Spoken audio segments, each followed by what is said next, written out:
wabarakatuh. Salam sejahtera untuk kita semua. Shalom, Om Swastiastu, Namo Buddhaya, salam kebajikan, Rahayu, Rahayu, Rahayu. Bapak Ibu mahasiswa Universitas Terbuka, bersama saya Nur Hadiati di mata kuliah Ilmu Negara. Hari ini video ini berkenaan dengan pengayaan. Jadi sedikit review dari 3 materi sebelumnya yang telah dipelajari secara bersama gitu ya. 3 materi ini ada konsep negara, asal mula negara, dan pengklasifikasian negara. Mari kita pahami bersama kembali satu persatu. Pertama kita akan mulai dari konsep negara. Nah, kita memahami negara adalah organisasi kekuasaan dengan unsur-unsur ini tercantum dari Konferensi Montevideo 93. Jadi ya dibilang negara itu terdiri dari penduduk, wilayah, pemerintah yang berdaulat, serta pengakuan dari negara lain.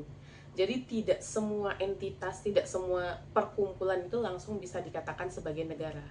Harus ada unsur-unsur yang terpenuhi, terutama gitu ya. Jadi dari 4 yang saya sebutkan tadi, 3 itu adalah unsur konstitutif. Nah, 1 itu adalah unsur deklaratif.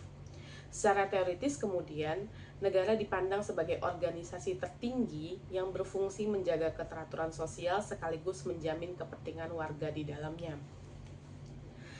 Selanjutnya, berikutnya mengenai asal mula negara.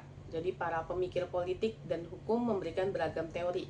Teori ketuhanan menyatakan negara ada karena kehendak Tuhan. Nah, jadi dari teori ini gitu ya, kalau misalnya dikaji secara periodisasi, ini tuh pada masa dimana kemudian gereja gitu ya sebagai representatif Tuhan menjadi pelaksana dari negara.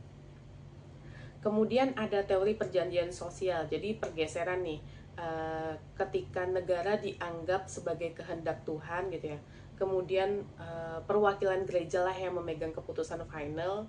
Nah, ada sedikit ketidakpuasan.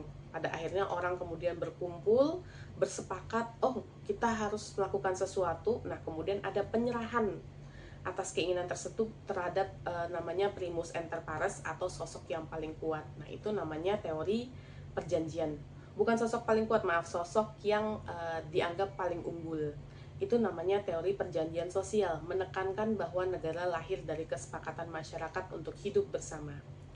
Terakhir ada teori kekuasaan yang memandang negara itu terbentuk dari dominasi kelompok yang kuat atas yang lemah, atau adanya penaklukan-penaklukan. Jadi awalnya kelompok-kelompok masyarakat kecil nih, sebelumnya kan saya bilang unsur negara itu ada penduduk, wilayah, pemerintah yang berdaulat, sama satu lagi ada pengakuan dari negara lain. Nah, ada kelompok yang hanya mungkin memenuhi unsur dari penduduk sama wilayahnya doang. Nah, tapi kemudian ada kelompok kuat yang datang menaklukkan, barulah kemudian terbentuk entitas negara tersebut. Sudah memahami berkenaan dengan apa yang dimaksud negara, bagaimana negara itu hadir. Nah, kita akan mempelajari juga berkenaan dengan telah disebutkan klasifikasi negara. Ada beberapa cara untuk mengelompokkan negara, mulai dari secara teoritis itu dari klasikal tradisional, kemudian secara modern, dan juga dari secara hukum. Nah, yang paling umum gitu ya, langsung dikaitkan dalam konteks Indonesia untuk bentuk negara gitu ya. Bentuk negara ini nanti akan dielaborasikan lagi pada materi selanjutnya berkenaan dengan susunan negara, tapi bentuk negara bisa dipahami ada 2, kesatuan dan federal. Indonesia termasuk dari negara kesatuan. Bentuk pemerintahan dari siapa yang memegang jabatan kepala negara itu ada 2 juga, monarki dan republik. Indonesia memilih republik. Kemudian sistem pemerintahan itu ada 3, presidensil, parlementer, sama campuran atau kuasi. Dapat dikatakan gitu ya, Indonesia melalui Undang-Undang Dasar 1945 menganut sistem presidensial. Demikian pemaparan singkat dari saya, semoga bermanfaat. Selanjutnya Bapak Ibu mahasiswa dapat menyimak aktivitas yang telah dan mengikuti gitu ya, aktivitas yang tersedia di Learning Management System. Terima kasih atas perhatian Bapak Ibu mahasiswa. Wassalamualaikum warahmatullahi wabarakatuh. Salam sejahtera untuk kita semua.